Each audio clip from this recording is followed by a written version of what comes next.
Hi guys, welcome back to some more action with Dundee United and, well, really now with Finland. We have the group stage of the World Cup coming up as Ryan Gold is come to me about leaving. I'm starting to have some doubts about leaving the club. I'm not saying I'm staying, but I'm less adamant about leaving. Okay, and performance review meeting scheduled with the board. So it's interesting that Gold is contemplating leaving. It's also interesting that the season has finished so early. Amazing season. Congratulations on exceeding what was expected. Personal congratulations about the cup as well. So clubs lining up for Gold. And yeah, it's interesting how the season has ended in May rather than in June and then go straight into July. But we've got the World Cup coming up, and then I believe pre-season should start as normal in August. Interesting to see what sort of budget we have. Obviously, we are in Europe. I'm sure Scotland only has one place in the Champions League, so therefore we would be in the Euro League. Quickly check the calendar out. So we have, World Cup games. Is that Argentina? It is. Group stage Argentina, then Portugal, then Cameroon, and then we start the pre-season friendly with Ajax, and then is that Wacker Innsbruck? I can't quite tell who that is from that badge. And the final game is against Roda. So I wonder if that actually is another Dutch team, if they're sort of doing it where we're playing Ajax through, also if we're sort of playing three Dutch teams. Season budget, here we go. Transfer budget of £675,000, a wage budget of £3,300. That's not bad. It's something to work with. Obviously, the last season we sold Mackay Stevens and therefore had a lot of transfer funds to play with. One thing I can do though is look to get this Gustav Klassen in. If I can sign him up now, get him in, and then once he's come into the youth squad, sign him up for the full squad, and then as he's already 16, look to look to loan him out for this season. We don't quite know where this Klassen's going to play yet. Offer contract. Here we go. Should I offer a contract? Yeah, if I can get him for 5 years, £500.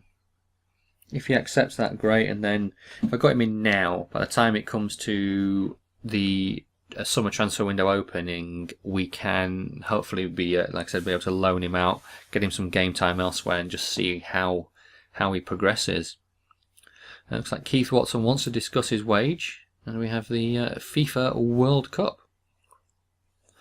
So let's go and have a look. Klassen has accepted that contract. Pretty happy about that, to be honest with you. And we have some more. Nordmark. Whoa, look at this guy. Keeper. Up to 91, between 40 up to 58 already. That's good. He looks a bag of shit. Elm. He's only 15, but between 66 and 92. Continue. Actually, let's sign him up. I don't want him to go anywhere. Nordmark. Yeah, it was an interesting one, isn't it? I wasn't too sure exactly what to do with him. Watson. May we discuss my wage? Now, Watson. Are you my right back? I think you are. Yeah, as it stands, you're my one and only right back. You want an extra £1,000. And you've got a 5-year contract as it stands. You know what? I don't think I'm going to do it. I think he's 64-8. I think I can find potentially someone who's rated the same and is a lot younger. But let's get this game done with Finland in the World Cup. Right, let's have a quick. We don't want risk there, do we? We want Pukki back in the starting lineup. I'm sure I had a decent central defender somewhere. There he is. Why is he playing in midfield? Moisander, can you play midfield? No, you can just be centre back. I don't know what the hell it's playing at. Interesting then. Do I not have a left mid? Left back, yeah. Cam and right mid, so he's Hamarelian is in okay. Ring is in an okay position. Centre mid and Cam. Was it Ring who can play? Yeah, Ring can play centre mid. So right, so I need to find potentially an attacking mid, or and a left mid. Sparv can play centre mid as well. So centre mid for Hertmage. So I'll have him on the left. Where's he? Sparv? Is it Sparv I want? Or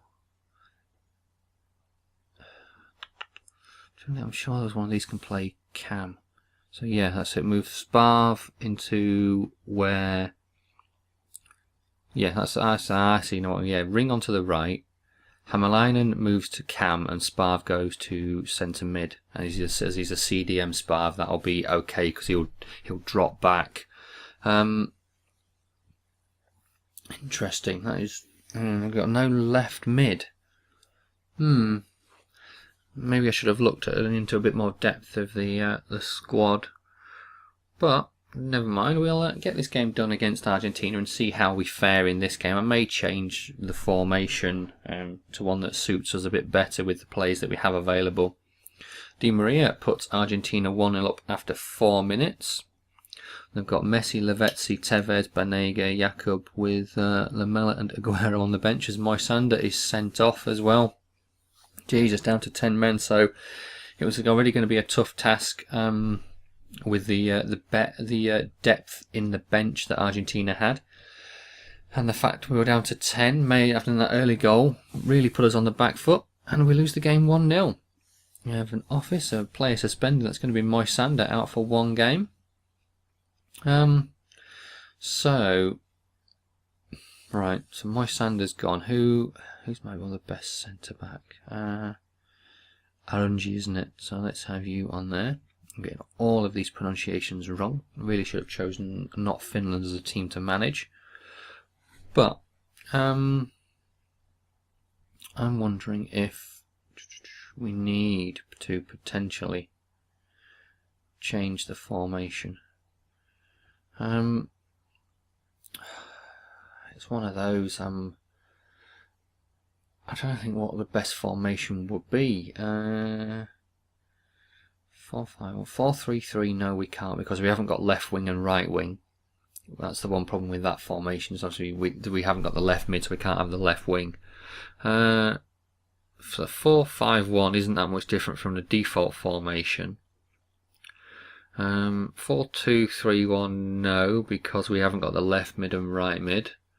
Can't play the 4-4-2 because we haven't got the left mid and right mid. So I'm thinking the only formation we realistically can use is the 4-3-1-2 with the 3 central midfielders.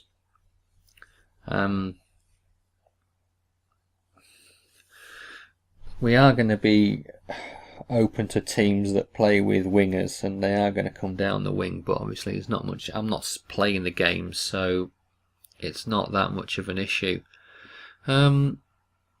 Centre mids don't look okay. Maybe I want to move Sparv into the middle just because he's a defensive mid. Obviously Ermolenko wants to move. I think he can play Cam, so let's have him there. And Hämäläinen out for risky. And then let's move forward. Just get the team fully refreshed. We should all be sorted. Yet everyone looks fully fit. So let's get this game done against Portugal, who lost to Cameroon in the first game. So Cameroon and Argentina lead the way. William Carvalho is booked, and Nani puts Portugal 1-0 up. They've got Ronaldo, Nelson Oliveira up front, João Moutinho, Pepe, Rui Patricio in goal. Got a not bad team. Hugo Vieira on the bench. Danny has come on. And still no substitutions from us. We've got midfielders that we could change to spark things, but coming to the end of the game, and it looks like it's another 1-0 defeat. So we're not doing too bad in terms of we're losing games. We're not losing games by that much. And right, table with Cameroon and Argentina drawing, we cannot qualify now. We've got 0 points. So even if we beat Cameroon in our last game, Portugal will be on 3 points. We'd be on 3 points. Argentina and Cameroon both on 4. So there is no way we can qualify. So that is I'm a bit annoyed about that. But to be honest, with that group, I don't think you'd ever expect to actually to qualify. Not with Argentina. Argentina and Portugal would have been the two favourites to go through. Maybe Cameroon, you could have seen them sneaking a second place maybe. But this keeper looks to be pretty good, so you know what, I think it might be a good idea to sign him up, get him in potential. We're going to minimum of 70 is his current potential, maximum of 90, overall between 46 and 58 right now. Get him in, and then I know I'm going to be overloaded with keepers, and I've already got Jesse Gonzalez, but if I can get this, and get that young keeper in, get him out on loan as a EuroLeague objective to reach the knockout stages, well, that would be where I'd be wanting to be as well. Transfer window now open, and we'll ball up to reach the quarterfinals of the Cup. But yeah, if I can reach the the young Swedish goalkeeper, I've got Ruben Blanco as my main keeper. I've got Jesse Gonzalez as a backup. We need to get rid of Cizinake, and also my other keeper. Well, McCallum's gone, hasn't he? So therefore we need to get rid of Cizinake, Jesse Gonzalez, and then if we have that Swedish keeper as the third keeper, let him go out on loan, then we should be okay. But we've got this game against Finland. Moisander has been brought back into the starting 11, and Uranen is booked after 15 minutes. We're still yet to score a goal in these World Cups. Sparv scores our first goal, but that was an equalising goal. So, into the second half, 20 minutes to go, still 1-1. Are we going to get our first point of the World Cup? Argentina-Portugal 2-2. Lavezzi with a goal. Ashley Young there getting a goal for England as they beat Denmark 2-1. Now, Cardozo, may we discuss my wages? Okay, Cardozo, you're a player I want to keep, so let's quickly have a look at your contract. And see what sort of money you're wanting. 3, and you're on 12.50. You know what? I think I'll give it to you. But like I put in there, I want to offer. I want you to give me something and give me more years on your contract. So Cizinake we're looking to sell. We've got, if we can get, he's on 4. See, he's £4,000 a week. So if I can get that young keeper in, I'm going to be making 3,500 a week in wages. As we have an offer for Ruben Blanco, that's going to get straight outright rejected. He is not to be sold. And I think I might call it a day soon. We'll move on a little bit more. A transfer offer for Kudas Oyinunga. Hibs want him. We can, in the bright future, we can ask for between 500 and 750. So I'm going to ask for 750. I'd like to keep him. Maybe let him go out on loan again. But we do have Campbell, who has been out on loan. So we are okay for strikers. Cardozo has declined the contract, length not met, and Keith Watson wants to discuss his contract. So, as he mentioned before, but it's one of those where I'm not prepared to discuss his contract as he doesn't have. I think he's going to be out of the club. But guys, I will call it a day there, and I'll be back with you in the next episode where we will look to get pre-season done, and hopefully we'll bring in a couple of new faces. Thanks for watching. Cheers.